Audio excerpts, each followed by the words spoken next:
Podtacular, the unofficial Halo Universe podcast, presents episode 559, Halo Collecting, recorded live on November 8th, 2016.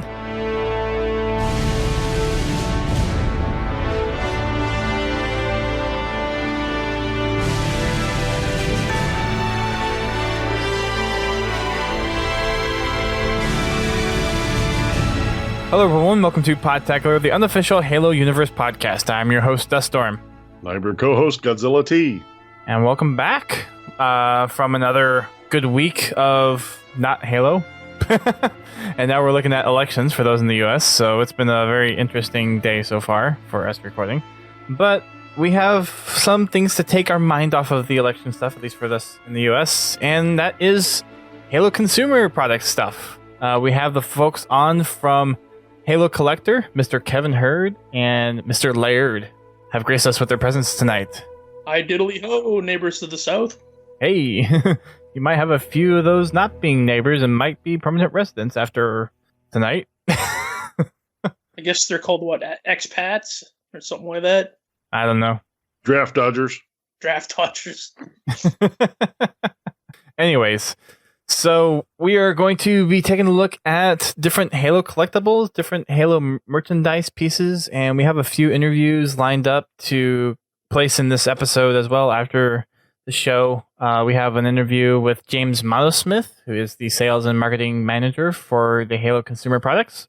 We had a little interview with him earlier today, and then we have a couple of other Halo merchandise partners that we have interviews with, and we'll get to include those in this episode. So I don't think we've ever had a show that focuses specifically on products. We've had Kevin and Laird on the podcast before, but we never had a podcast to really focus on the world of Halo collectibles and everything. So I figured it might be a good time, since we're a little bit in a lull of Halo news, to kind of explore that. And one of the big communities behind collecting Halo stuff is Halo Collector. So I will hand it over to Laird and Kevin for the time being, and I'll just throw the question out to you guys. What is Halo Collector and how did it get founded? And what's its purpose for those who may have not heard of Halo Collector before? Halo Collector's a community of people who are like-minded in collecting Halo, of course. It's a great place where people can discuss new products coming out, old products that they have, collections, stuff they'd like to see. It started, 5 years ago, maybe 6, not quite. After another community decided to go under, yes. Yes, there were a couple forums that were based on collecting Halo, specifically action figures, and so those were kind of everybody was switching over to Facebook and doing the social media stuff, and so we were like, hey, let's start up a Facebook group, and now years down the road, we're almost 4,000 members strong, and we're growing every day. That's pretty impressive too for the Halo community, given that how disparate people are kind of distributed amongst different interests and different groups within kind of a larger Halo community. So 4,000 people is nothing to shy away from, for sure. That's why Facebook is the common denominator. Anybody can have a Facebook account, and it's just, it binds everyone together. If you have a Reddit or a Twitter and all those other things, you can't just all be in one place with that. Everyone has their own separate account. That's why the group thing, I guess, kind of worked in our favor. Nice. There've been kind of there've been some people that hung out at the Spawn.com forums, the official McFarlane toy forums. And there were some people that hung out at one Halo-themed toy forum, and there was another one, and there was a few others that were hanging out at other brands at the time that were making Halo items. And so we just thought that it was a good way to get everybody together and on board, and be a little bit more than just talking about the action figures. We're talking about products from stickers and notebooks to costumes to to action figures to statues to your favorite Halo pajamas. To that journal that Dust loves so much. Stop it. Oh no, I meant the Oni journal, not that one. Oh, okay. But that one's empty. That one's meant to be filled in. Yes, but you still love your leather bound journal, right? Yes, I do. You bring it everywhere, so My signing journal, yeah. it's that one. It's a good one. I like it. It's got some history to it too. So, give us a little bit of background of some of the Halo collectibles kind of through the years, starting back with Halo 1, because I definitely didn't start my collection of stuff until probably around the days of Halo Reach, when Mega Bloks started making sets for stuff, and I was collecting like the collectibles and everything. So how did all the products start back in the day? What was kind of the big things? Joyride. That's all there was. Basically, other than just collecting editions of the game, which there's plenty of those with the different, promo editions, the Game of the Year editions, Employee store only. Yeah, there was a lot of variants in the original game, but yeah, the main product that really kicked it off was the Joyride action figures, and right off the bat, they started with the 6-7 inch style, and then they've also started out with they're approximately 2.5 inch size. So right off the bat, they had those two lines, and it was a pretty good offering for the first time Halo merchandise had been offered. Yep, $20 got you a 7-inch old school looking Master Chief, or you could get a little 2-inch Warthog, the original one, or mini figures, or a Banshee, and what else was there? You get like a 7-inch Elite, Sergeant Johnson. What was that other guy's name? Sergeant Stacker. And Joyride was a company that their action figures were kind of just video game based to begin with, was their main kind of thing. And so actually only GameStop and a few other places carried them, so they were very limited. Toys R Us up here in Canada had them. Yeah, but not in any amount. It was actually, they were, you might see a case or two, and then they would be gone. And so they got pretty popular pretty fast, actually. I'm still kicking myself when I saw Cortana on the shelf there, and I never picked her up. Picked Chief up in the Warthog, but not Cortana. So I guess the Joyride stuff was kind of some of the iconic pieces of Halo, because now we have all the different collector's editions, we have the books, we have controllers, posters, and all that stuff with a wide gambit of things. So was the old style kind of just like the iconic pieces just from the game, aside from the books? Well, I mean, Joyride was the Kevin will correct me, I'm sure, but was the first official product line. Like, there wasn't anything really as a product, like a partner, or it's like now there's Dark Horse and Mattel and all these different teams and companies that have participated. But Joyride was it. Like, there was products put out for Halo, but they weren't purchasable at the consumer level. Like, you could walk into a store and buy it. Like, I know a couple of our friends have these really rare Halo 1 dog tags that came in a metal case, and I think you could only get them in Japan, but those were Microsoft items. Joyride was like the thing. They were the only consumer merchandise. There was other collectibles out there in the way of promotional material. Obviously, the different, there's always shirts and hats and, stuff like that, posters that are produced that are always collectible. But Joyride was the first consumer products licensed items that were for sale. You could go out and get various magazines talking about Halo and have, would have the Master Chief on the cover. And those, a lot of people collected that type of stuff. But yeah, until Halo 2 rolled around, Joyride was really the only thing in town. And I don't think they make any more Halo stuff now, correct? Not since Halo 2. The last thing they made, Kevin, I'm sure you'll correct me, was the Halo San Diego Comic-Con 2007 Halo graphic novel ODSTs. The regular and the paint splattered one. Did they make anything after that? That's about right. Yeah. So 2007 was probably when they finished. Halo 3 was when they made the switch to 343. Bungie made the switch to McFarlane and their action figures. So up till then, it was just joyrides for the action figures. And didn't what was that? The little car line that they also did, Johnny Rockets or something like that. They Johnny did Lightnings. Johnny Lightnings, all right. Which were a company, they were racing champions, which racing champions owned Joyride, so they were a subsidiary. So it's I think they were called Diecast, aren't they? Yes, they're basically a alternative to current Hot Wheels. Diecast Express or something like that.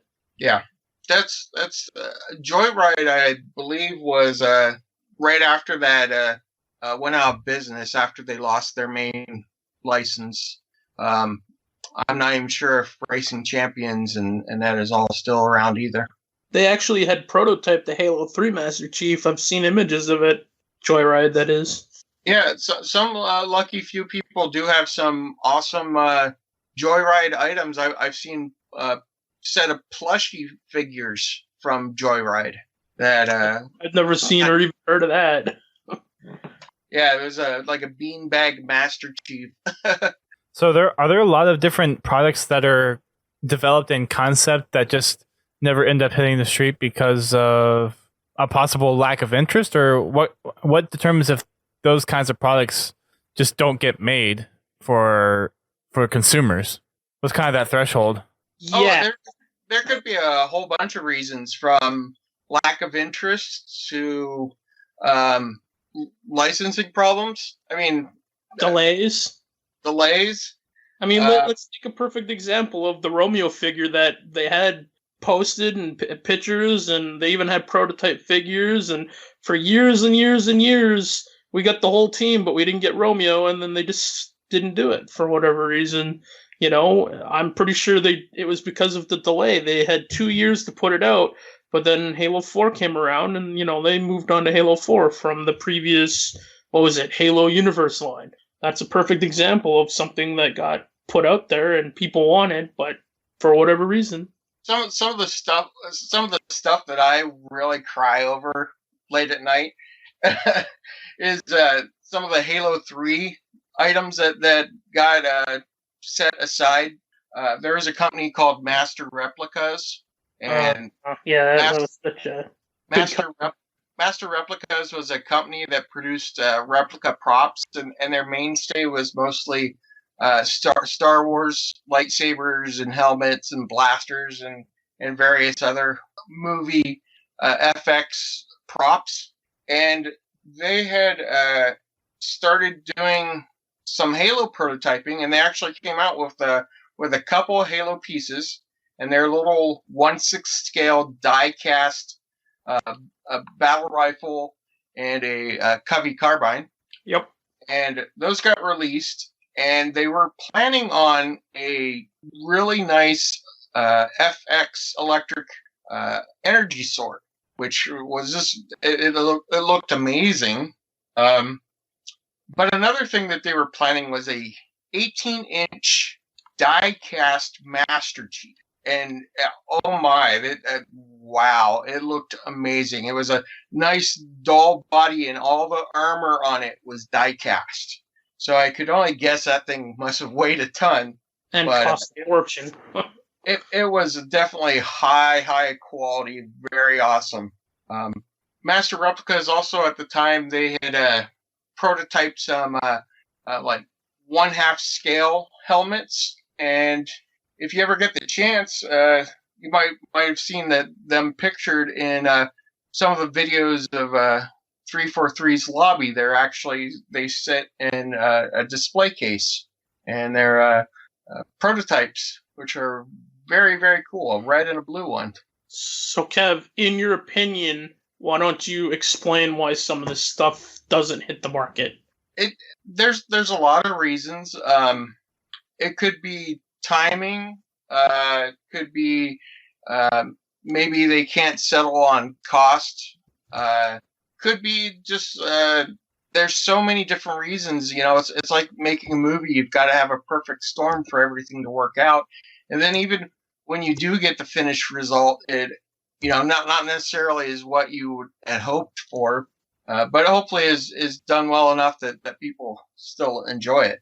So as far as, because it sounds like there's a lot of different ideas get thrown out there that people would like, other than delays and maybe like product quality. Is there any point where a product gets put out there and maybe it just isn't up to the quality that I guess now 343 would want it, or is there any other kind of considerations that might just completely kill off a product before even people hear about it? Yes. Are we allowed to talk about that certain large scale figure, Kev? Sure. I have. Go ahead. So a lot of people that do collect Halo know that it was 3A, not 30, right? 3A? 3A had created high-end Halo figures, like, what was it? 1/12 scale. And those were the Reach, Carter, Emil, and then Halo 4, Thorn, and Master Chief. Now, they prototyped the George figure, which everyone wanted. But that's never going to come to be because the other figures were fine. That's Thorn Thorn, Carter, and Emil. But we all know the brand is based on Master Chief, and they butchered that figure. Like, there must have been whoever was in charge of that contract at 3A just was not paying attention, asleep at the wheel, because basically of their mistreatment of Master Chief, they canceled the line. Is pretty much you butcher the mascot, you're not gonna be able to get keep going. Like everyone, that thing had such bad QC. Like I can't actually say anything positive about it. That's how bad it is. And the company's treatment of their customers was not how you treat customers, especially people that buy high-end products from your company, especially when your company is supposed to be known for good customer service and high-end products. And that was a lesson of what not to do. That's all I'll say publicly. Yeah, it takes a relationship between the consumer, the manufacturer, and of course the licensor, the Halo 343 now, to really everybody be happy to turn out and keep going with items. And in that case, there was a lot of feedback with the consumer that what was enough that it just people had no trust in any product that would be following. So I'm guessing that's the reason why we don't see any more of that line. That kind of sucks to hear that something that had that much potential just get not done because there was some QA that just wasn't looked over. Well, think about that for a second. You are 343 and Microsoft. View Master Chief as the face of your company. You had 3 good figures, and then they, as an example, now this is my opinion, not the company's or anybody else's opinion. Just want to put that out there. You have the mascot of the company, the star. If it appears, in my opinion, that the 3A basically got just didn't put the care that they did for other product lines like Marvel or Star Wars or whatever other lines. They just basically, it seemed like they didn't care. They pushed Halo to the back burner when it came to that one figure, and you can't do that to Master Chief. You shouldn't really do that to any of your licensees, but you wouldn't do that to Luke Skywalker or or Iron Man or Captain America. You just wouldn't do it. They did it to Microsoft's Halo, and I would be pretty jaded and upset too if they did that to our number one product face mascot person thing. Yeah, you got the face of a franchise. You want it to look good. Yeah, exactly. So what are some of the other manufacturers or companies out there that make brands that people may not be aware of? I know there's a lot of front line for the Boomco stuff, so Mattel has a lot of frontline visibility as far as official Halo posts go, as well as the McFarlane stuff when they were first coming out, and then you have all the shirts and the books and whatnot. But what are some of the other, maybe not as well-known companies out there that are actually licensed to make Halo products? Mustard brand. Yeah, they make the clothing. They make the big jackets. Yeah. Kotobukiya. Kodos, yeah. I'm sorry, I don't know the name of the company, but the Bluetooth speaker company that's doing the big Master Chief. Oh yeah, AC Worldwide. AC World, yep. Which those look pretty spectacular by what they've shown us. Godzilla's been pretty quiet. We should have him say some stuff. I told him to butt in. Okay. Yeah, I know. Well, Godzilla, tell us what you got on your shelf and what you like. Well, I don't really do much toy collecting. Well, whatever. I mean, it's not just... Well, I should say toy or figurine. I'm more into the lore, so the books and the so games. You got books. That's all part of it. Yeah. I wish I could collect more, but the whole budget thing. Eating by Halo stuff. Eating usually wins. I've collected a few pieces. Favorite thing in my collection? Yes. Doesn't have to be the most expensive. It can be the coolest thing to you for whatever reason. That's a really good question because I really like all of them. Actually, probably the most favorite things in my collection are the books. Which books?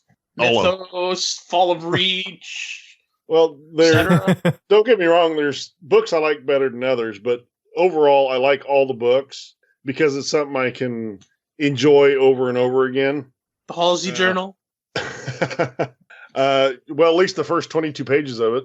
That seems about all as far as I can get. Then I get distracted with something else. Hey, you're doing better than me. I've got a few of the Halo 4 figurines that family and friends have gotten me for birthday and Christmas presents. Those kind of hold a special place in my heart just because they were given to me. Cool. But I would really like to collect more of the stuff that's out there, like the Bluetooth speaker, which I have absolutely no use for. But it's like I didn't even buy a set of A50s because they would just sit on my shelf. The actual Halo A50s. Yeah, the Master Chief or the Halo 5 ones. Mm-hmm. Either are good stuff. I hope to expand my collection. I do enjoy looking at other people's collections. I would like to visit 343's collection one of these days. Just got to get out there. We'll make it happen. And they've been building out that museum of stuff, which is actually... There's some stuff in there that I wish was actual consumable products. At least just from going there from PAX West now, not PAX Prime. No, it's Prime. It's always Prime. But seeing some of the stuff in there, especially from the live action trailers that they did and some of the ODST stuff, would be really cool to have in person. Mm-hmm. DMRs are huge. They're huge. There's no way a person could function with those things. That's off topic. Never mind. Don't want to go off the top. Getting into some technical military discussion there. No, Godzilla got mad when we or not mad. He just let me and what's his name when we had that discussion about the different pistols when we were playing on Friday or whatever it was a couple weeks ago. I just let you go. Well, yeah, that's what I meant. I just kept playing the game. Reaper or whatever. I think it was Reaper. Anyways, honestly, I do enjoy that part of the discussion. Because Halo as a universe has so much to offer any collector. It doesn't really matter what you're into collecting. Collecting books, collecting games, figurines, artwork. Artwork. There's something for everybody. that's why we don't exclude anybody. That's why I said whatever's special to you. Some people, it's weird. I know a guy that was all like, he was super hyped. The thing that was most special to him was, do you guys remember a couple years ago the McFarlane Halo 3 controllers? The ones that had like all the artwork for Halo 3, Master Chief, and it came with a little action figure. Sounds familiar. There was a Brute controller And a Warthog one. And a Warthog. It had like it's the 360 controllers. They were like had artwork like comic art on them. Like drawings. I know which ones you're talking about. Yeah. So the thing is, the figures, there was a Master Chief with an assault rifle and a Master Chief with a shotgun. And then there was a variant that was super rare and hard to find. And a friend of mine worked at McFarlane, and he gave me a bunch of those little tiny Master Chiefs that are like 2 inches tall, the black one and the shotgun. And my friend was a super big red versus blue fan. And I didn't think anything of it. And I gave him one of those little things back in 2007. And to this day, anytime I see him at a convention or just meet up with him, he always brings up, I love that little Master Chief. It's been on my desk. It's a double duty because I love text and I love, Halo 3 and all that, blah, blah, blah, blah. And he's like, that little Master Chief figure has sat on my desk for nearly 10 years and it will sit there until it either breaks or, so something so tiny and plastic, it's just weird that someone can have such an attachment to something and so little, and that's their favorite thing in the world. And that always makes me smile when he brings that up. So I don't know. I have a similar thing that happened to me was early on when the Mega Bloks started coming out. They had a promotion where you could just enter your name and they would send away a little Spartan in a mailer to you. And that was a big introduction to a lot of people for their first Halo Mega Bloks.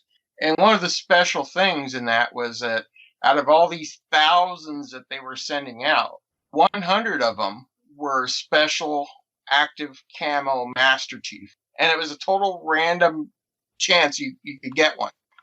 And so I had gotten through various friends and I sent a couple emails off under, different names. And I got a few, but I didn't get any of the special 1 of 100 AC Spartans. And, that was a very cherished thing. 1 of 100 is a very small run. And a local friend of mine was like, oh, I have one. And I'm like, no, you don't have one. Stop pulling my finger. And no, I have one. And he sent me a picture of it. He's got a tattoo. He put it on his arm and took a picture of it. And he said, it's yours. And I was just blown away. And that's probably my most cherished Halo item because here's a local friend. He knew I was into Halo. This is a really super rare piece. And he was like, no, dude, it's yours. Enjoy it. And it's something that you couldn't even pry it out of my dead cold hands. Remember me and Cody get the stuff in the will. I got the consoles. Remember the signed consoles. I don't know. At this point, I think I might just sign everything back over to Microsoft so they can fill some holes in their. They can pry the consoles from my dead cold hands, like you were saying. They're mine. I already claimed international dibs. I think mine has to be the Mecha Needler, just because it's the iconic weapon from Halo that kind of stands out from the original game. Like, you have your pistol, you have your assault rifle, and a lot of the other stuff that's kind of common, at least from a militaristic part from the UNSC side of things. And then you have a lot of the plasma weapons, which have kind of cross-pollinated a lot across a lot of different sci-fi games. So the Needler for me is just kind of one of those, that's Halo's unique weapon, and it's life-size, which is kind of cool. And it turns heads for whenever I have friends over. It's the one thing that people will stop and look at. And it's what is that thing? I think that thing for me is for me personally, I have two that are really kind of, I don't know, it's more the memories that are attached to them.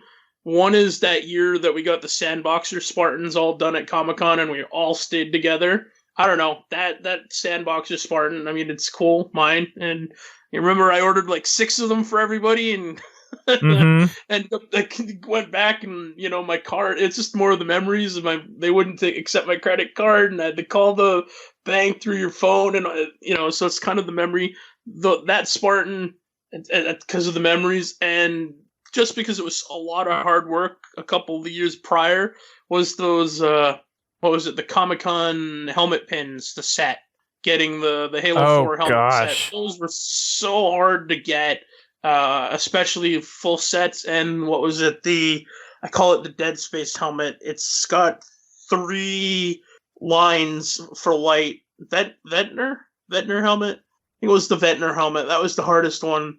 But getting that full set was just the memories, because I think that was the first year, Kevin, you went to Comic-Con, and you just kind of experienced it and had that fun time. So it's kind of like earning that. That was kind of like a medal, a badge of honor, whatever you want, getting a full set.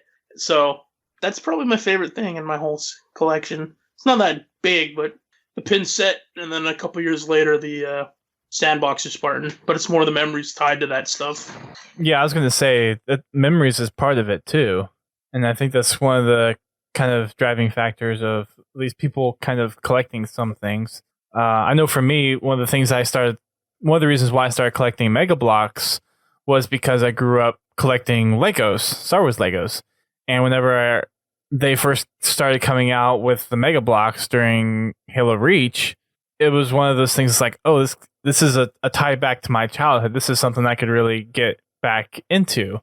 And that's kind of my main drive of collectibles outside of anything that's officially console stuff, like the controllers, special edition consoles, the limited edition games. So outside of those and the novels, Mega Bloks is my other primary collecting thing for the franchise. We're going to have to fix that. Why is that? No reason. Well, I agree. I think Mega Bloks are one of the best items to collect out of all the Halo items you can collect. And of course, this year, with the new name change, it's going to be a little bit of a everything now that is going to be constructs, and it won't be Mega Bloks. And so everything with Mega Bloks is now like that's part of history. You won't be able to go to the shelf and see, hey, Halo Mega Bloks. There'll be Halo constructs. So that's going to be, that's a real turning point. I'd just like to point out real quick, it's 9:52, and Cortana just reminded me to set a reminder to go vote. It's like, it's too late for that. Thanks. Not if you were in line doing the podcast from, wherever you need to be, As long as you're in line and the doors are still open, you can still vote. Yeah, Cortana reminded me at about 7:00. Right. Cortana's not allowed to work in Canada, so tough luck, lady. The polls closed at 7:00. She hit the maple syrup wall we built, not too long ago. We have someone on the feed that asks about the Triforce helmets and if they're making Chief. So far, we've only found out about 3 of them, and one wasn't supposed to be revealed, but we got someone sneaky in there and got some pictures. Yeah, that was quite cool. You have spies everywhere. Yep. That's what happened. But yeah, there's the Kelly one and the Locke one, and they actually had them painted at New York Comic Con this year. And there's a Fred one coming. Right, that was the one that was in the back. Exactly, that's one of our guys gone in there and got a picture of it. But they are supposed to be making them. We don't want to say when they're coming because Triforce delays a lot for some reason. But supposedly the plasma rifles are supposed to be coming, that were supposed to be coming years ago, are coming this first quarter, Kevin. 2017, pretty much guaranteed, I believe, is what we've been Yeah, seeing or I- hearing? Yeah, very soon. So hopefully, as soon as those come out, we'll hear more from them. Those would be cool to have, but it's just taking so long for them to come out. It's almost like people probably forgotten about them by now. And But the that's price one of the is crazy things. on them too. You asked earlier about why products get canceled sometimes, and that's take a look at the sideshow Master Chief statue. That statue was I believe originally supposed to come out for the Master Chief collection. No, it was supposed to come out for Halo CE, the release of CE. Oh, that's right. Yeah, Halo CE. I'm sorry. CE, derp. And it just got pushed back, and Sideshow was making all these Marvel statues and everything else, and it always seems like the Master Chief got pushed back, and it finally made it out, and people got really excited about the Cortana statue. They started showing off, but again, it's like, well, with the 2-3 year wait on the Master Chief statue, when could you expect to have the Cortana statue out?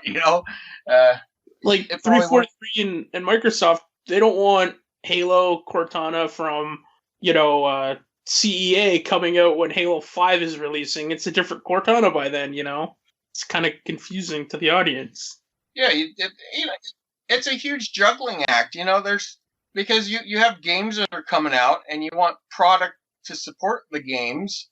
And if they can't get them matched up to get out there, then there's a problem. And obviously when like, let's say a major movie launches, that within usually a month or so before the movie comes out, there's usually the toys start showing up.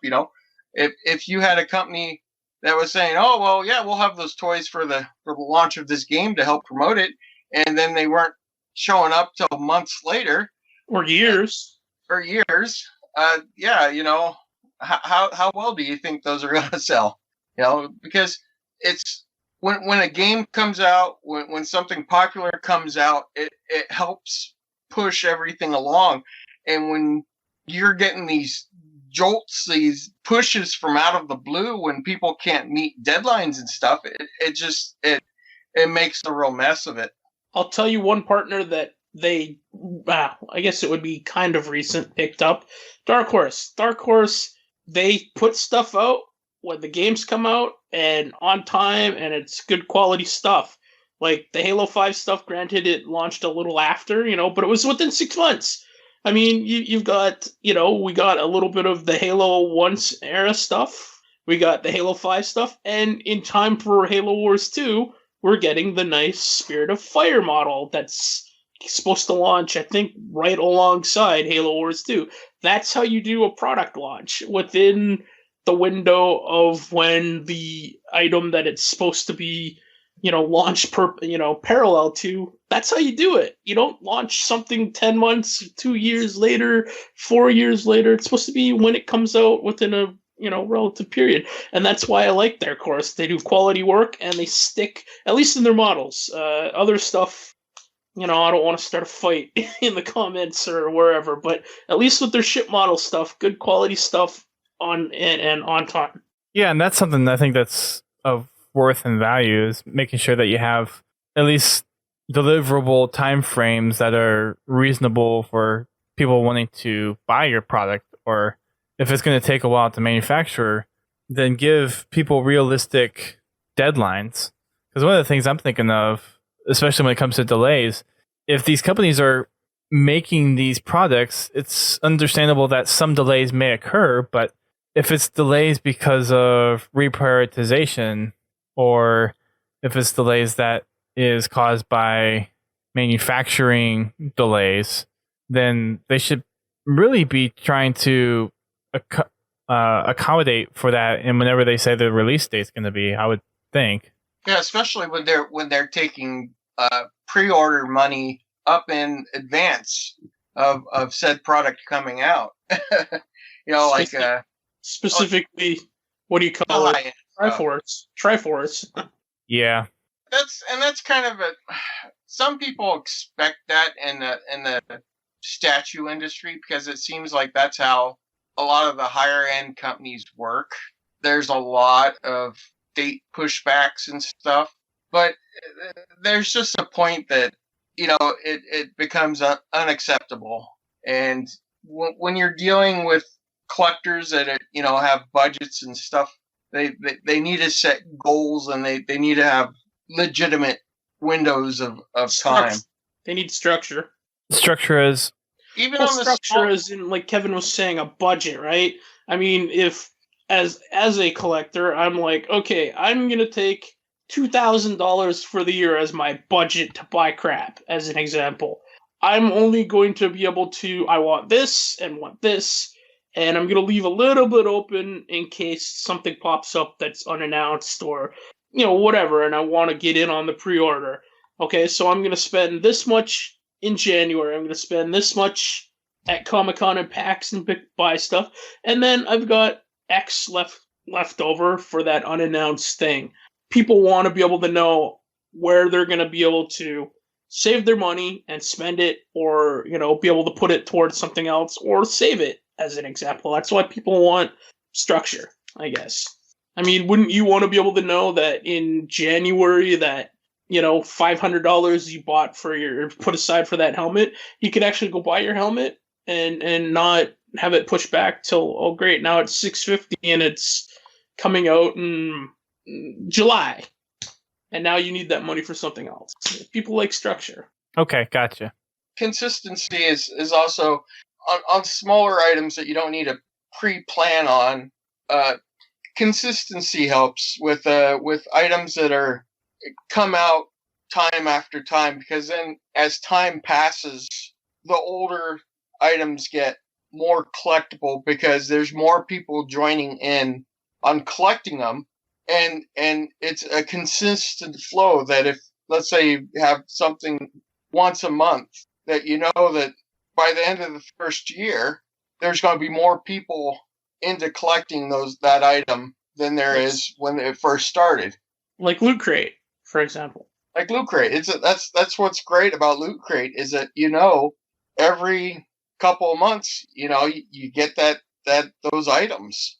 And I think some of the most important items are the items that are connected to each other. They're like the statues, of course, are it's a series, but like the patches on the backpack. Like there's a lot of people that are into pins, and they're into collecting the pins, and to know that there's a pin in every box is something that they can, when a period of time passes, they can make a nice display that, hey, look, I've got this nice display of the pins, and it's just not a one-off item. It's something that looks good together as a group because they've had that time of collecting them. Don't forget the rare ones that are in every however many thousand or whatever. Oh yeah, this time, yeah. So there was a chase pin this time in the second box, and I only look forward to maybe seeing something like that in future boxes. Dust, this is where you plug the Loot Crate. Plug it. Yeah, lootcrate.com/podtacular, and then use the promo code Podtacular for $3 off your crate. First crate. If you get multiple crates, you don't get it off again. So it's whenever you get your first one. Order and cancel. That's how you do it. Keep getting that discount. I don't think it. No, works it like does. That. Someone asked me if they should cancel their thing, and I said, well, that's kind of a Loot Crate question. And they said, well, if you cancel your thing, you can reapply and get the code, and then after your subscription runs out, and you cancel and you reorder and use a different code or the same code or whatever. They said that's exactly what they said in the email. I said, if that's what they said, then go with what they said. So, in theory, according to this person, Loot Crate said, yeah, you can do that. Your best bet is just to buy the 12-month subscription and get the cheapest level box. And then you get that bonus pin, and then you don't have to worry about it for the rest of the year. That's the best way to do it. It is. It's just some people don't have, the kind of money that Loot Crate is asking to just throw down to buy Halo stuff. I'm just saying, there are, according to Loot Crate, you can also do it that alternate way and save just as much instead of buying, say, the 12-month or whatever subscription. So if there's a particular theme that you want and you only want to do month to month, then I guess it would work that way. That's kind of what you're getting at. Yeah, I don't want to go off topic and tell people how to do something that Loot Crate might not want. I'm just saying that's what Loot Crate said to this one individual, and you could do it, in theory. Gotcha. Well, I mean, if it is possible, then I guess you could do just do the one crate subscription, the 2-month subscription, and then whenever another crate comes along that you're interested in, then you can look at doing that crate specifically and then use the Podtacular code again. Exactly. That's what I was trying to say. Sometimes some people, only want to get, example for me, I currently am not getting the CE case crate. I have a month to sit there and ponder, am I going to help Podtacular, or I'm going to help Halo Collector, or whoever, Green Skull, or Anthony's Customs, or whoever I decide to throw the code up for. But the thing is, you can do that as long as you don't cancel your subscription mid subscription. You wait till it's done. Your 2 months, 6 month, year subscription. Once it's done, you can reorder with another code and get that 10% off. So, you can help multiple people if you wanted to, in theory. There you go. So has everybody here gotten the Loot Crate? Halo Crate? I've got mine. Yep, I've got my first 2. Yep, same here. And you guys have been satisfied with them, both of them so far? I'd say so, yeah. I haven't opened mine yet. Hold on. Wait, before we go into spoiler territory, do you know what is in the second one, Godzilla? Yes, I know what is in the second one. Okay. And the audience probably should know it's been a week or 2 weeks since it's come out, so spoilers, there's some really cool ODST stuff in there. I was satisfied with the pin. I really liked the documents. The shirt was awesome, but that's because I can wear it. The pants I haven't put on yet, and I don't know if I ever will. So that was the only kind of disappointment, and I was hoping that it would have stayed consistent, where you would have got a clothing item, a pin, documents, something, and the figure. I don't know, a beer stein, a shot glass, a plushie, how we got the Mr. Chief, something like that, a little trinket thing like that. I don't know. I think 2 clothing items, not what I would want. I do like the poster versus the poster. Sorry, I forgot. Having a booklet. I thought the poster was...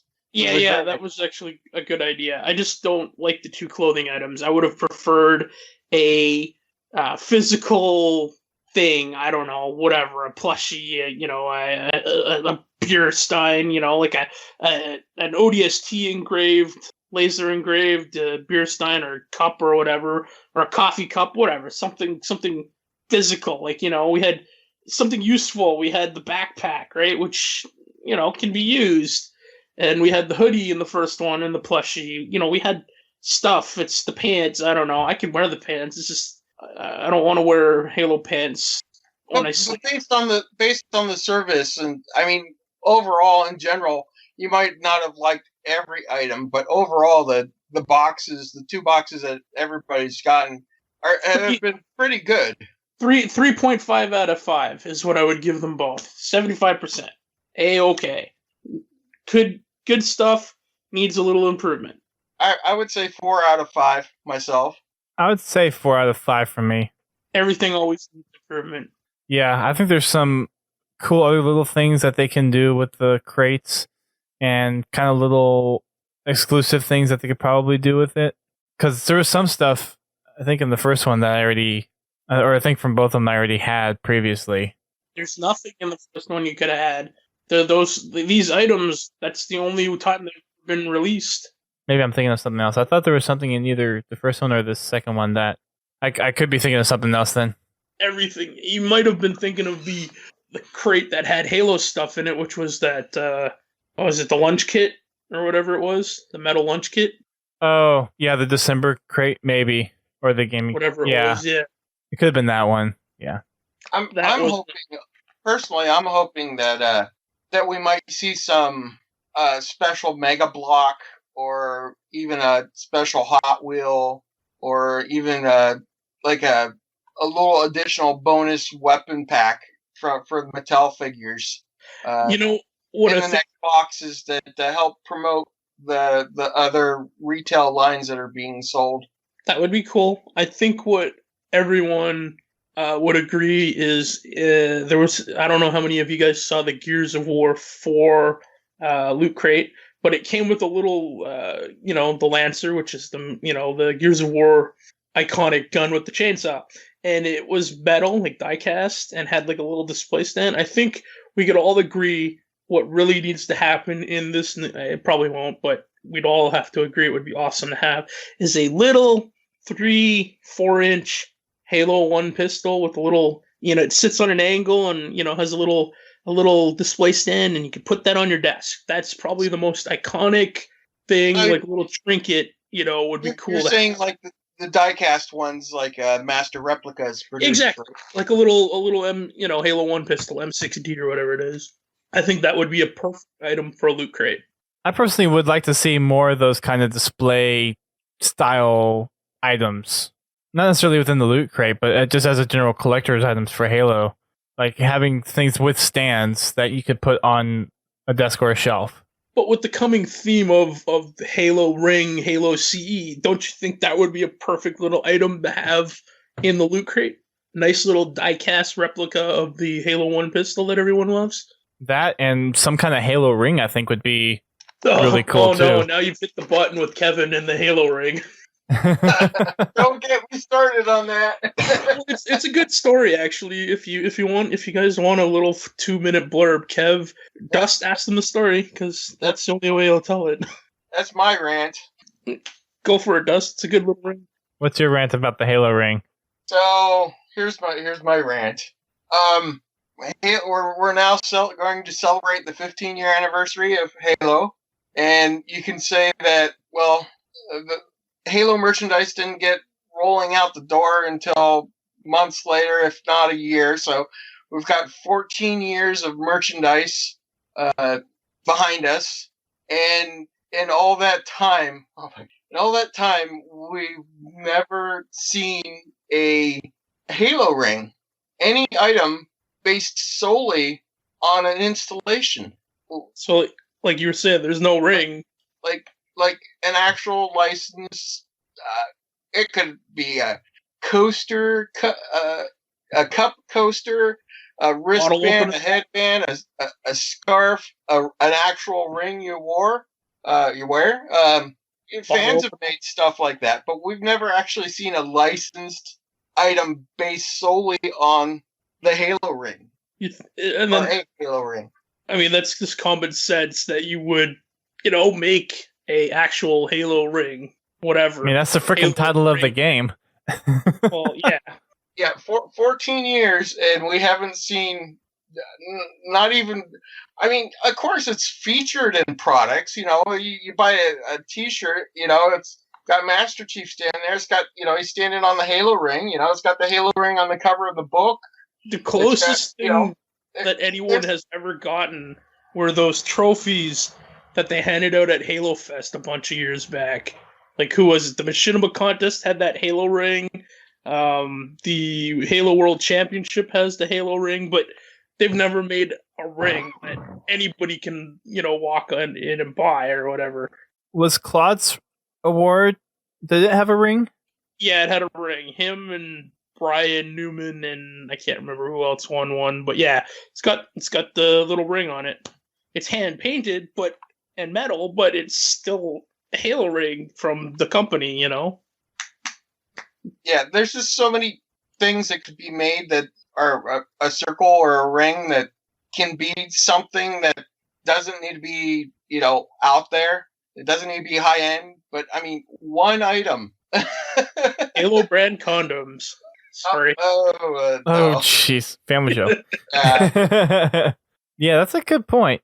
And I would like to see something of some kind of Halo ring. But yeah, to your point, anything would be nice.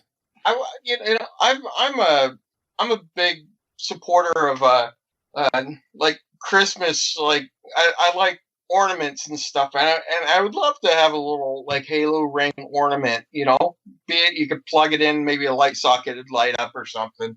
But you know, something. Oh, that'd be interesting. Like one of those nightlight design things. A nightlight, yeah, that you know. And you could have maybe like the ring firing the center pulse be the source of light or something. One of the, you know, like Hallmark ring. I would love to see a Mega Block version, maybe a signature series. You know, Yeah, right. How big would it have to be? well, 1 billionth scale. Well, I mean, just to get the detail on the inside of the ring, it'd have to be at least some decent size.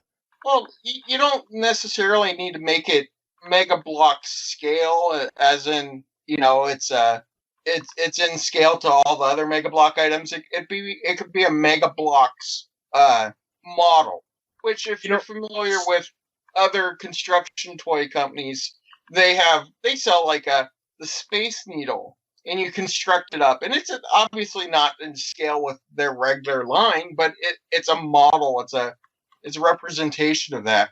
And they kind of did that with the Warthog, because they offered an upscaled Warthog through Toys R Us one year that was obviously meant to be a model of the Warthog and not a Warthog to fit in the regular Mega Bloks line. You know who should make a model of a Halo ring, seeing as they have a company that does that?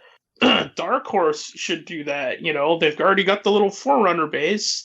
Now that they've got the Promethean, Phaeton, I mean, you know, why not? Have like a little ring and it sits on the little stand, and there you go. Goes along with the other, Halo object models.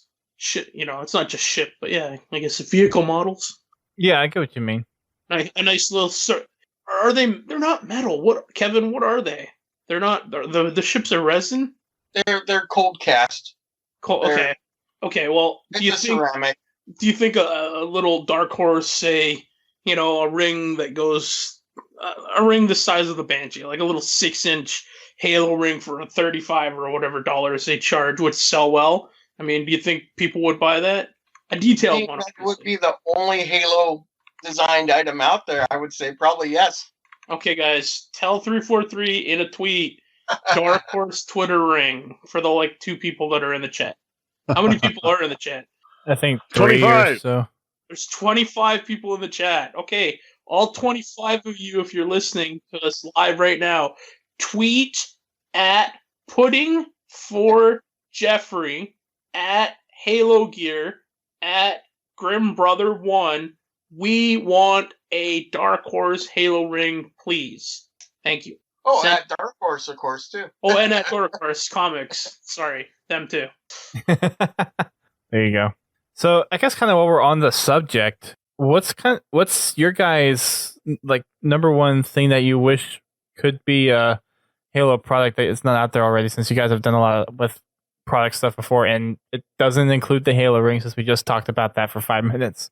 I'm kind of a big advocate for the PlayArts Kai line, which is by Square Enix. I would love for them to do a Arbiter in Halo 5 and Halo 2 Anniversary to match the Halo 2 Anniversary Chief, and I want a Halo 5 Arbiter. An Arbiter in PlayArts Kai, 10-inch scale, highly posable. I don't care what it costs because I'm a sucker for those, and an ODST in that scale. So an Arbiter and an ODST in PlayArts Kai line is what I would love to have. Gotcha. Kevin, how about you?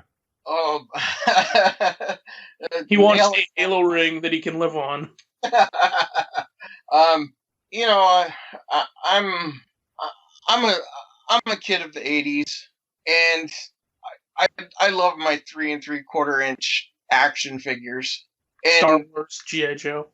Star Wars, G.I. Joe, yeah.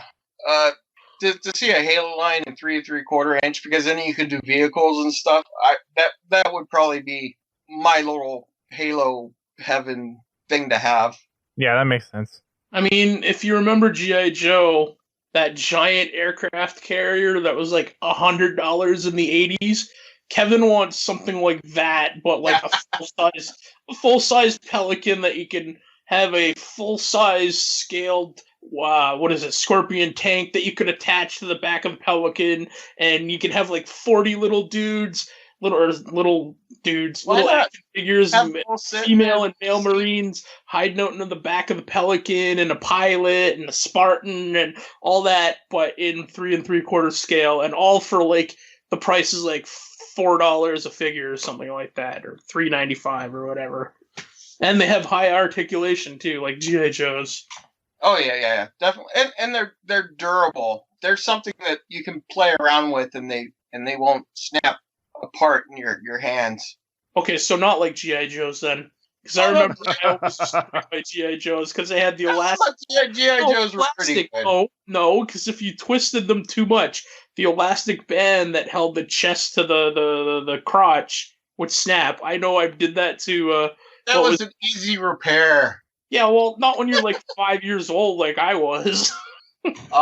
As a kid, I repaired a lot of those. I just bought a new one. I always broke what was it? I can't remember the G.I. Joe's name. He was the diver that was white and had the orange helmet, the deep sea diver guy. I can't remember his name. That's the one I kept on breaking. There's a ton of stuff I would love to see. I would love to. I'm into Transformers, and I would love to see a little, Transformers Halo Warthog. A Master Chief that goes into a Warthog, or an Elite that transforms into a Wraith.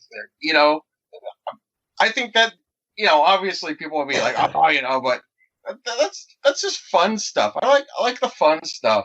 What about you, Dust and Godzilla? What would you want? I'm kind of in line with what Kevin was talking about. I personally like the stuff that I can kind of display out with a lot of my other collection stuff. There's nothing really specific though in that kind of realm that I could specifically think of. But kind of one of the things looking through the Haley Museum when I was there was just some of the ODST stuff, and I would like to see a little bit more ODST and kind of UNSC Marine type stuff, type of merchandise. Like what specifically? Well, like for the ODST, there's the ODST flag, like their little, like from the... Oh, like the one on the wall? Like the one that I gave Bungie a couple years ago? Yeah, something like that would be kind of cool. How about a helmet? Helmets, yeah, like a little display helmet, like kind of like the cat helmets of the Chief ones that you could paint, but just have some kind of helmet or you're just like pre-made that could be put on the stand. Like the old McFarlane ones that you could get for the 12-inch Master Chief action figures? I guess I'm not aware of those specifically. Well, no, because you were saying a little display helmet. During McFarlane's day, during Halo 3, you could get the Mark 6, EOD, etc. They had a little ODST helmet that you could get only from those trucks that went around the country, and they all came with like a little display stands with like the name of the helmet and had like a little UNSC the bird, the symbol, a UNSC eagle on it. So you can those are the 1/6 scale. Yeah, but I mean stuff like that, and then like one of my recent acquires was the Spanker ammo box. Oh yeah, the one that held the controller and the game. Yes, so like kind of pieces from the game itself, but as display pieces that you can put out in like for example, I have the little light up Cortana thing as one of my pieces. I have Chief's cryo tube from Halo 4. I have all the Dark Horse ships. So it's like that kind of stuff that you can take from the game that's known and iconic and be able to display. This is stuff I would like to see a little bit more of. Some people call those the secret handshake stuff, where it's like couldn't tell that it was from Halo unless you knew it was Halo. I'm so mad that I gave this away. I had a couple items. I'm glad I kept my satchel bag, because that, apparently is in universe, that I got at PAX 2007. And it's like UNSC Marine satchel bag. But the one thing I'm mad that I gave away, I don't know why I gave it to a friend, but I had from the old Bungie store, I had a boonie hat, like a Marine hat that you wore, and it had a rim and all the way around, and it had the old UNSC, the old school UNSC eagle and stuff like that is old, and it was in what was it, gray, like it was from Halo 1, so it was the Marine boonie hat. So like I said, there really isn't many Marine items that they get sold even previous. So I could totally go and be down with that kind of item to buy. I'd be down with that. Another thing too that I didn't even know was a thing until recently that I found on the Halo Collector BST group was I didn't know that they had a Halo Reach generator from Firefight or a flag plate.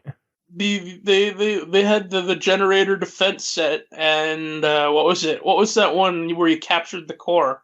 That was the network test. No. The Halo Reach game type that you had to capture the core, like Invasion. Invasion. Okay, yeah. So Invasion. There's an Invasion. Did you know there's also an Invasion set that came with a really cool looking Elite and the Covenant core, and then there was I can't remember what the Spartan was, but it also came with the Covenant or the UNSC core that the Covenant had to pull out. So yeah, there was a couple of sets like that. The capture the flag one too. Oh yeah, and the capture the flag one with all the skulls and the grab hammer and the griff ball and what was it? The headhunter skulls. I think there was like 10, and the little what was it? The base for the flag. It had a cool little base. Yeah, that kind of stuff would be, to me, the stuff I would the new, like more stuff like that would be what I would want to see. I'm excited because it's fun. I think Halo's gotten that inertia up that we'll start to see more and more stuff, and it's kind of a, some of it's not going to be the best, but there's going to be some real winners, and you don't need to get everything, but it's going to give you with more options out there, it's going to give you more possibility to find something that you do like. And it's been hard sometimes to even find stuff that you like, because there hasn't been that much stuff out there. And I know there's people that are, I don't want to see Halo plastered everywhere, but it's a good sign to kind of see it that way, to see the Halo everywhere, because that means you've got that selection, you've got that possibility. It's getting attention from different aspects, different people. You might not like it in certain ways, but it might be the perfect thing for someone else. Well, and that's just exciting to see that. Well, the thing was that you remember when we were at that thing, and I suggested a practical item, and I said a lighter would be cool, right? Well, I didn't even realize until like 2 or 3 days ago that there was a Halo 2 refillable lighter that someone on Halo Collector had actually posted, like a really cool, I'm not a smoker or anything. I just like cool little practical items, like say there was like a Halo Swiss Army knife, but, I suggested a lighter because, that's a practical item, whether you smoke, camp, whatever. Fire is fire. It's a practical item. But yeah, there was a really cool engraved silver lighter, and I thought, wow, that was cool. I had no idea that existed until like 2 days ago, and I'm like, I want that, but I want it like the one that Johnson has, in ODST, that one. But it's still really cool that they made that, and I had no licensed idea. Though? Yeah, it's posted by that Cyril guy, the guy from France. That he posted like a couple his Halo 5, Halo 4, Halo 2, and Reach, I think, recent editions. Yeah, it's licensed. It's got a box and everything. Yeah, there's a lot of stuff that as Halo Collector, we try to find everything we can and categorize it and make sure whoever wants to know about it finds out about it. But there's a lot of merchandise out there, be it consumer products that are sold at retail or just promotional material that has been given away somehow, that is foreign. It never sees the shores of the United States or North America, and that's some of the most interesting stuff is to find out that show bags or has a bag full of Halo you can buy for like $20. And up till just a couple of months ago, I didn't even know what a show bag was, but it's something that's really popular in Australia, and here Halo has one. There's a whole bunch of other items like school supplies. There's been numerous Halo school supplies down in Mexico that we've never seen up here. Overseas in the UK, there's been quite a few different like mugs and little knick-knack items that we never see here in America.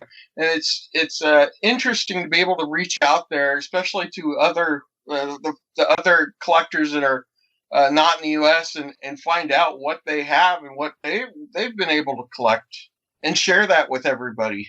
Dust, do you have any more questions instead of us just rambling? Nothing specifically. There was one other question I was going to ask. Okay. Just looking at the clock, that's all. Yeah, I know.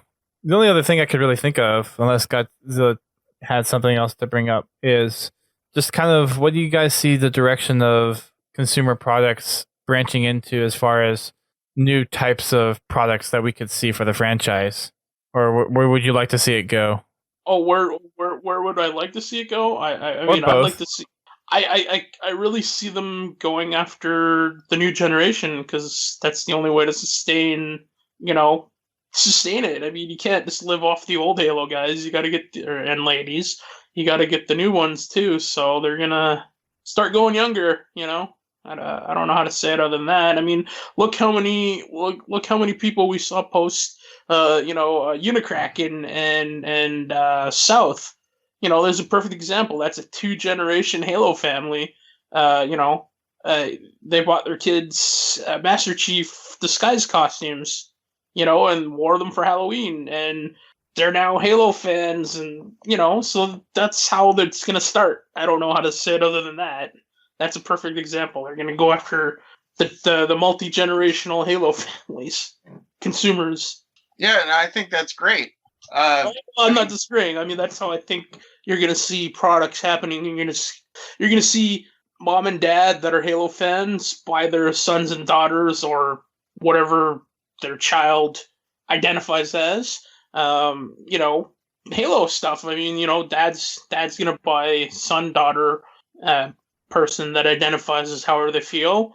A Cortana, Master Chief costume, Elite costume, whatever, toys, and then said child will buy parents that are fans also items for Christmas, birthday, whatever.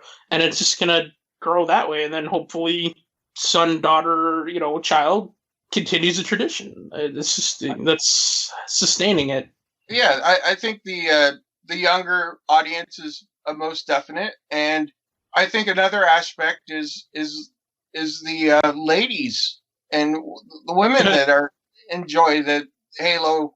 There's a lot of products out there that could definitely be targeted towards them that they could enjoy. Are we allowed to mention that thing? Like mention it? No. Okay, never mind. Never mind. Let's just say there are plenty of ladies that appreciate Halo products, and they've had their opinion heard. So yeah, I think there's going to be a lot of good stuff coming out for everyone, and I hope everybody just if you don't like it, okay, we understand, but don't say it's not Halo or it's not my Halo. Be positive about it because there's probably somebody who does really love it, and it's a good thing. And another thing is, it might not be your air quotes Halo, but if this Halo doesn't succeed, the Halo that you like won't get products. Both have to succeed. Like, as an example, if you want Halo CE stuff in off years when they're not selling games, you need to appreciate and the stuff that comes out, like say it's Halo 5 or Halo 6 or Halo Wars 2, if that stuff doesn't sell, whatever they're selling, then they're not going to come around and be like, hey, I'm going to make a Halo 2 or Halo 1 or Halo 3, whatever, unless the previous stuff sells. Like, if X doesn't sell, you're not going to get Y that you want because the money didn't come back from the previous investment. And if that happens too many times, But I see a positive future for Halo. I still think it's growing. I think the franchise is definitely still. It's very viable. Yeah. It's not shrinking. It's profitable. Let's put it that way. Got it. I think it's going up, and hopefully will improve more. It's continually improving. That's good. GT, did you ever answer what you wanted to see as far as new Halo product? Yeah, I want to see a Stretch Armstrong Chief. They could do a flood infected one. Oh, what? Jeez. Even better. If we're talking about wacky stuff from our childhoods, and you want Stretch Armstrong, I want a Mr. Potato Head Chief and Cortana. Okay. Although that does bring up something, you do kind of bring up something that I hadn't really thought about in a while, and that is flood collectibles. We don't have much of that outside of the McFarlane figures and Mega Bloks. There was a couple of flood figures from Joyride, but not many. There was a flood carrier. Was it carrier? Infection form. No. Well, what's the one where the grunt is really big and explodes and shoots out infection forms? Carrier form? Yeah. Okay. So in Halo 1 Joyride, there's a flood carrier form, and Halo 2 there's an infected marine combat form. And in one of the reissues of Master Chief, there's a little infection form. I think that was the last one they released from Joyride. Xbox a couple of years ago also did the infection form. Which one? The carrier and the infection form. McFarlane? Mega Bloks. Oh, Mega Bloks. Yeah, you'd know better than I would. I'm only a small Mega Bloks guy.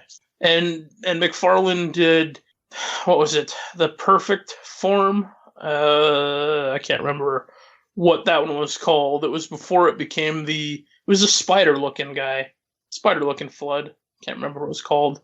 And the infected marine. What would you want as an example for anyone that's on the product team that may be listening? I think a flood Like a plushie would Gravemind? be interesting. Fu Manchu, Gravemind. Oh yeah, the Halo Anniversary Gravemind with the whiskers, Fu Manchu. Yeah, thought he was a catfish. Catfish. I'm not being racist. The Fu Manchu thing was, from many movies, so that's the reason I brought it up. I would like to see more Guilty Spark merchandise. I think he's a. Well, he's only got the one item, right? McFarlane figure. Or Mega Bloks had one. all right, I forgot.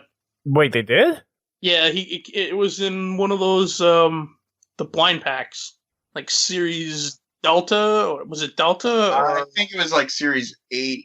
Okay, so it's not the Alpha, Bravo, whatever. Okay. No. 2014 or 12 or something like that. It's a couple of years ago.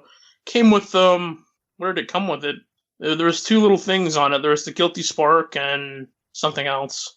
Oh, I think an infection form. Okay. And it came with the two eyes, so you can make him angry. But no, it's a character I wish we would see more of in merchandise. He's an easy one to do. A lot of different spherical objects could be definitely. And then you could repaint him out and make him penitent tangent and whatever the other monitors were in Halo Anniversary, the other colored ones. Halo sports equipment. Some soccer balls. I would love to see some camping supplies too. Actually, flashlights and coolers and cantina. There's a lot. But yeah, so I think there's a lot of potential out there for different ideas, and there's definitely new things coming out. Why don't you ask the chat what they want? What would they want? We haven't heard from the chat. I'm not sure who's even in. If there's anyone left. I think everyone is worrying about the election right now. Uh-oh. Everybody is out voting. No, voting's almost over.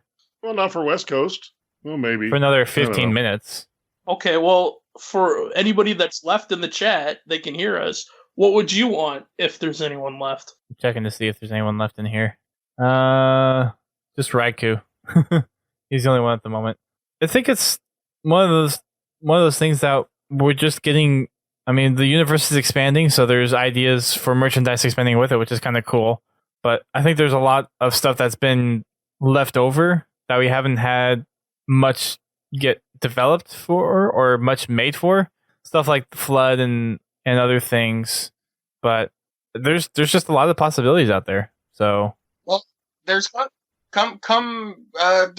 February when Halo Wars release. It's also that same month will be Toy Fair, and so I'm sure we'll probably see quite a bit of new merchandise, and then the new Halo Wars 2 game, and I think we're going to be sitting pretty for next year. I was finally get my Spirit of Fire. It's been a while, but I get one finally. I'm happy. all right, I think that's going to wrap it up for us tonight. Thank you, Laird and Kevin, for coming on and talking with us. We're going to include the interview that we did with James Monosmith in the post-produced episode. So for those listening to live, you'll have to download the episode to go get the interview. But for those of you who have been listening, thanks again for tuning in to us. We do have, like Laird mentioned earlier, a little discount that you can get with Loot Crate. So they did announce the third Loot Crate theme, which is Halo Conflict, kind of harkening back to Halo 1 stuff, because we have Halo's 15th anniversary actually coming up next week. So we'll be doing a kind of special recording for that as well. We'll try to get some guests on to just kind of reminisce over the past 15 years for Halo, which has been so awesome. So you can go on over to lootcrate.com/podtacular and then use the promo code Podtacular, and you'll get $3 off your crate. So if you're doing a month-to-month thing, whether it's you're doing just the crate as they come out, and this one is of interest to you, then you can use the code there, like Laird mentioned earlier, or you can sign up for one of the longer subscriptions. There is a 6-month subscription, which gets you 3 crates, and a full year subscription, which gets you 6 crates. And you can head on over again to lootcrate.com/podtacular. And sorry, what was that? With the full year subscription, you get a legendary pin. I thought that was only for if you got the year subscription with the first crate. People have been assuming that the boxes are only for a year, but will keep going for as long as it's viable, as long as there are people interested in buying it. So I mean, this could go for years, and so at any time you sign up for the year in advance, then you get that pin.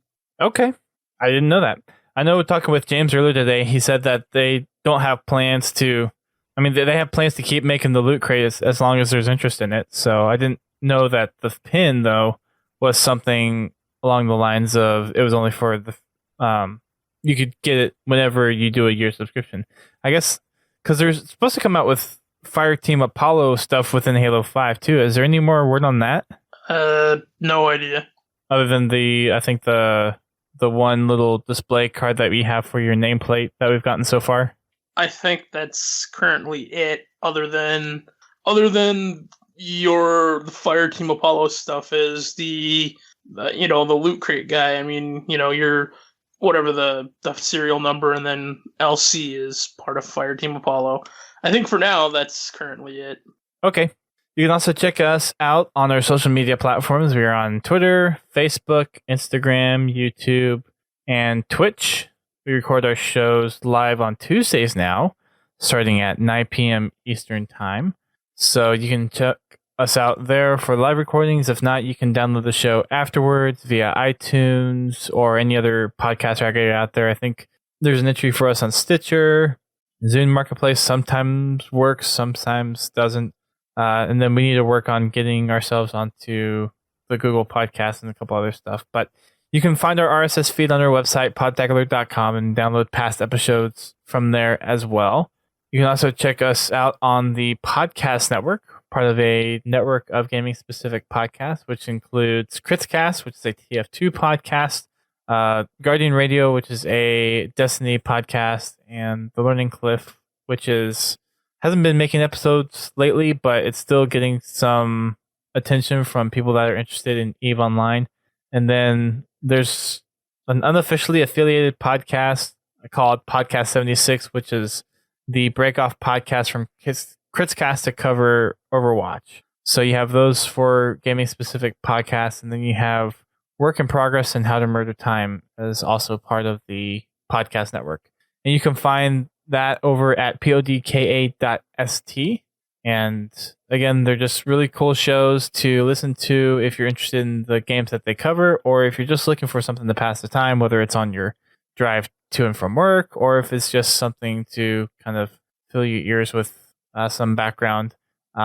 They are really well produced. The hosts are really good at what they do, and they're really good podcasts to check out. And you can check out Laird and Kevin over on Halo Collector on Facebook. Facebook.com/Halo Collector, I believe, is the URL. Is that correct? Or halocollector.com will redirect you there. But yes. That works too. And then you guys are also on Twitter, Halo Collector, Instagram, YouTube. Any other place that I missed? I think that's it. We're basically all around. So again, I heavily recommend that you guys check them out if you are into any kind of collecting, whether it be just the games, collector's editions, books, mega blocks, figures, plushies, special high-end items, whatever it is. There's a great community over there, and you will find some pretty awesome stuff that you may have not ever seen before. I think there's one person that's over there working on a collection of all the different kinds or different versions of the games, and he's up to 107 now. Yeah, it's some ridiculous number. It's awesome. Over 107 different editions of Halo games have been made. And granted, that includes things like different language discs, but still, that's quite a collection. Yes. So interesting stuff like that you will find over at Halo Collector. So I highly recommend you guys go check them out. Please go check them out. It's been awesome having you guys on, and hopefully we'll have you guys back on whenever we have some other big merchandise news, or maybe just kind of do a follow-up within the year. And thank you for having us. Thanks for having us. Thank you for coming. All right. That'll wrap it up for 5:59 for us here on the Twitch stream. But for those that are listening to us after the show, make sure you stay tuned for our interviews with James Monosmith, who is the sales and marketing manager for Halo Consumer Products. And then a few other special interviews with some of the other licensed franchise companies out there. So thanks for listening, and we will see you on the flip side.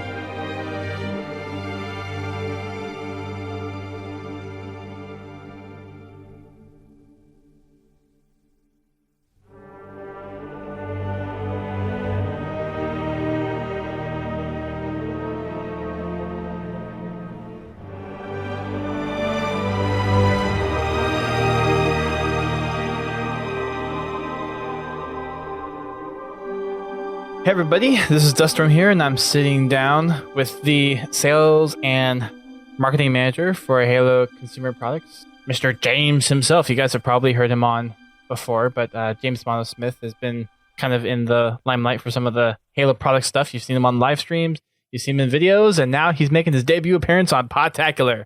So welcome to the podcast. Oh, welcome. Thanks for having me. Yeah, thanks for taking the chance to come on. We're in a little bit of a lull of some Halo news as far as Halo Wars or Halo 5 goes, so figured it might be a good time to spread our wings a little bit and dip into some other fascinating areas of the Halo universe, one of which I don't think we've really covered before that much on the podcast, which is kind of the product side of things, since there's been a lot of growth in that, especially over the past couple of iterations of games, especially kind of back in Reach. Oh yeah, kind of made a big definitely. push. I mean, big push back then. It really helped with Reach, having that really cool differentiated cast of characters really lend itself well to the action figures and kind of exploded from there. Yeah. So give us a little bit of background about how you got involved with doing Halo products and kind of what your legacy is of doing work with product before Halo. Yeah, for sure. So I've been in licensing, or what we call licensed merchandise, for pretty much my entire career. So going on 13 years now. Originally, before I started working for Microsoft, I was a director over at Acme Archives working on collectible art prints and other different kind of things, posters, etc. I actually started working with Microsoft back for Halo 3 days. We were approached by Microsoft at the time to take on an art license for Halo, and as a big fan of the game, I jumped at it and signed us up over at Acme for Halo back in would have been 2008 timeframe. And I've been working pretty close with Microsoft ever since. And then an opportunity came up to actually work for 343 back in 2011, and I took it, and it's been a fantastic journey. Nice. So what are some of the products that kind of particularly interest you over the past time of working with Halo? I know we have a lot of different things to talk about, but kind of get your taste for what you like in the franchise. Yeah, I mean, what I like, I like all kinds of things. What I really like is when we do, collectibles are great. I've always been a big collectibles guy, but collectibles always to me is kind of low-hanging fruit. It's the stuff that any franchise can kind of pop out there and do, whether it's statues or vinyl figures or even T-shirts. I like, really kind of doing fun stuff where we can impact the most people. Well, one of my favorite companies to work with over the past 3 years has been Mega Bloks and Mattel, just because they've the way that they try to innovate and create new and exciting products, but also, limit themselves to the toy market and price points and how to actually go into the marketplace has been really exciting for me. And it's allowed our brand to spread its wings and reach new audiences and a new generation of Halo fans. And that to me is what is most exciting. I mean, licensed merchandise, and the reason to have it is twofold. I mean, one is it gives our fans an opportunity to kind of, rock their colors. Like sports franchises, they have their jerseys and their T-shirts, and you go out there and you show it off on game day.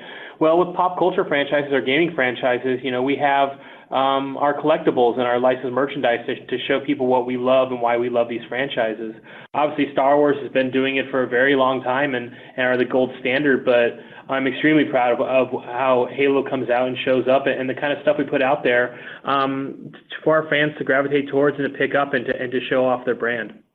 So, I mean, it's kind of an easy answer. I mean, I guess the more specific stuff is I love our Boomco blasters. I mean, I haven't had more fun playing with toys in a very, very long time. I actually keep an AR rifle or an M85 and an energy sword at my desk at all times just because it's fun to have around. That's awesome. Those things are really cool, and it's actually kind of neat to see some kind of practical application, because I know there was a while the issue of the whole thing of trying to get some kind of consumer weapon thing out there into the market. So having these Boomco things is actually a really cool thing to finally have, and I know a lot of the 405th folks have taken them, spray painted them, and used them as part of their outfit. Yeah, I mean, the being sensitive to, weapons, we understand that, yes, we're a T-rated title, kids play our games, it's great, but also, we have a lot of militaristic weapons, and trying to, it's a fine line, because we don't want to just put out there an exact replica of a militaristic weapon, because, there's a lot of bad things that can happen from that. We want to make sure and be very mindful of what we're doing from a merchandise standpoint. And Boomco gave us an opportunity to put out our UNSC weapons in a way that we felt was safe and kid-friendly and accessible. And not only that, the way that we were also worked with the game team directly to bring in the skins into Halo 5 and the Rex was fantastic. So, we actually legitimized our own weapons by making the Boomco skins for both the Magnum and the AR available to play with it. I know that they are my weapons of choice and my loadout every single time I play. Nice. I've been rocking those skins for a while now. I think there's been some recent ones, the Tron-looking weapons that I've equipped recently, because those just look really cool. Those are fantastic. But yeah, for a while I was rocking the Boomco ones because they're really awesome. There's a lot of different kind of considerations I think you guys have really moved towards kind of more recently with Halo 4 and Halo 5 being a lot more kid-focused. And you just came out with the Master Chief costume for Halloween about 4 or 5 weeks ago. And there's just kind of a nice diversity of age range of products for Halo. So how do you guys address that kind of concern with the consumers, or try to make sure that you're making products that span the full gambit of age ranges, from people that are either kids from like elementary school up to like 60s or 70-year-olds that are playing Halo and are really into kind of the deep in the thick of it as far as collectibles and things. Yeah, definitely. I mean, we look at everything under two glasses. One is, honor the core is one of our pillars from a consumer products. Anything we do, and every kind of product, even for the ones that's oriented towards a younger demographic, we always think, is this true to the Halo brand? Is this true to the Halo universe? Because we want to be authentic. I mean, one of the coolest things about what we do is we are located here inside of 343 Studios. It's not like we're an off-site business group under Xbox in a different building just kind of going willy-nilly.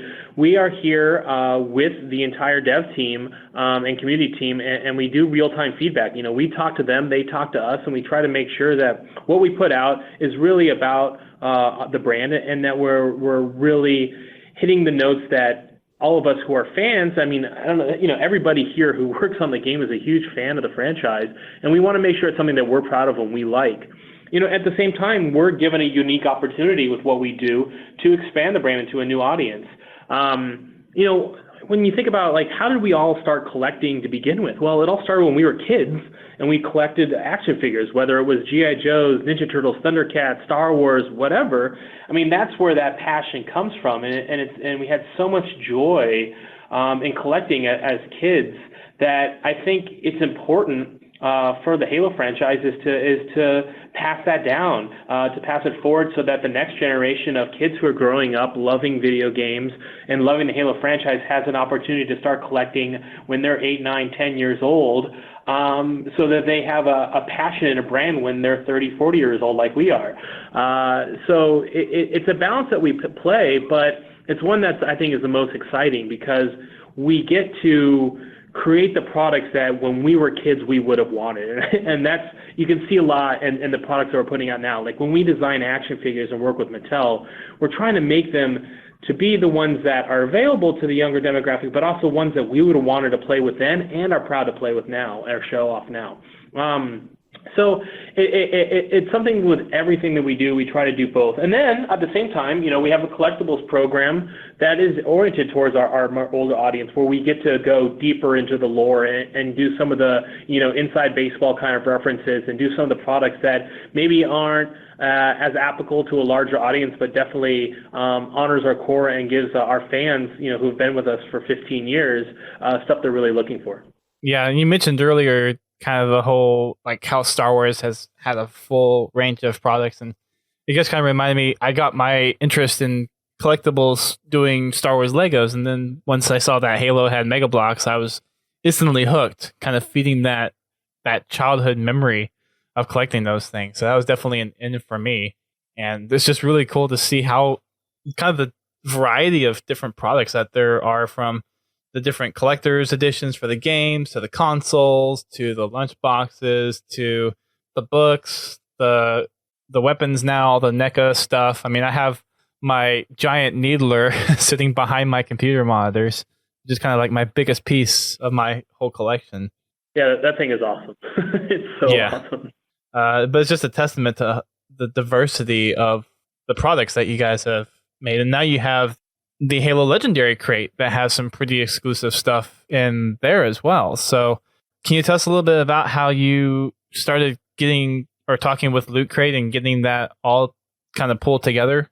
Yeah, sure. I mean, as I mentioned, our entire team is made up of fans and collectors. I mean, we are the people who, like, our action figure team who's working on approvals also subscribe to Matty Collector and get all the Thundercats figures. I mean, it's a world that we engross ourselves in, and I have been getting Loot Crate for a while, and so a couple other people on the team, and I had a chance to work with Loot Crate in a couple different Halo offerings. You might have seen, like, the lunch tin that we did.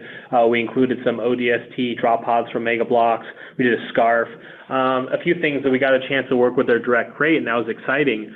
And then, we just started having a conversation after we saw the success of the Firefly crate that they produced. We really thought of, like, hey, we have an amazing fan base, amazing install base, and great products and offers that we could do to do our own crate. So it was a conversation that was a no-brainer for both of us. And what's exciting about the Legendary Crate is we work on it every single week. I think we have like 3 or 4 meetings every single week about what's going in. We don't just hand over reins to Loot Crate, but it all flows through our team because we want to make sure, to separate out the Halo Crate from anything else. What we have is we have an amazing story, amazing lore, and all of our products are connected. And we really pride ourselves on our offers, and we really pride ourselves on creating things that our fans will fall in love with. So, as we are designing these crates, we sit there and we talk and we try to think of what is it that we can go deep into the lore and deep in the nods to different aspects of our games over the years to really kind of make it a special offering each single time. I think we're shipping our 3rd crate in another month or so. So we've done 2 now, working on our 3rd. But we're already working on our 5th, 6th, 7th crates right now, and working on the assortment so that we can make sure and have the best products possible. So with the success of how the Loot Crate has been so far, I know that there's been kind of a guarantee that it's going to be going out for a year, or at least 6 in the first year. Is the response kind of good enough where you guys are considering a 2nd year, or just kind of keep on going until as for long as people are interested in the Loot Crate? Will this open doors to other possible partnerships with subscription opportunities, or maybe looking at other kind of sets of collectibles down the road?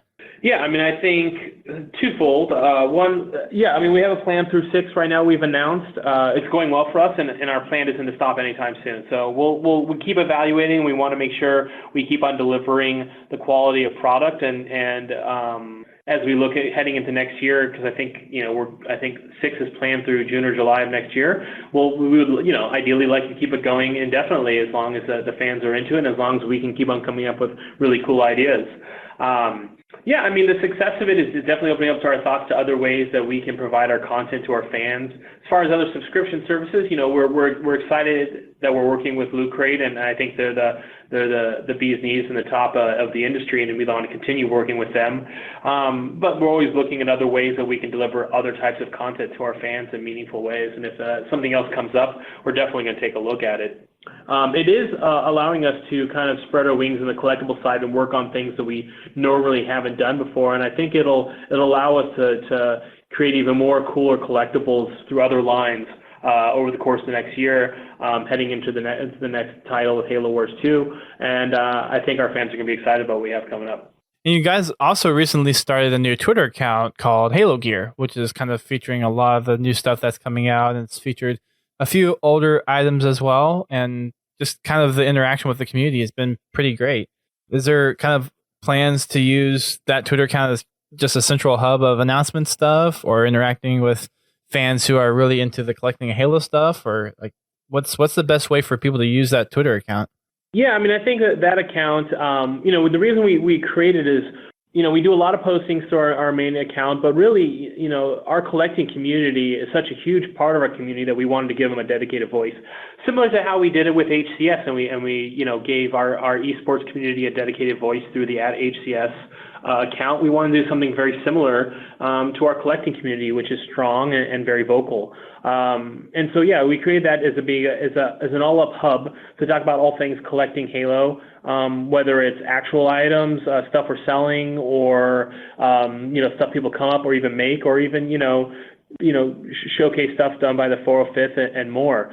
It will be a central location for announcements and regular beats on new products coming in, behind the scenes looks, announcements, all that kind of thing, but also just a general forum for our community to reach out to us about the different Halo products, what they like, what they don't like, what they'd like to see, show off their collections, show off their fan-created videos with Mega Blocks, whatever. It's really kind of a home for that world.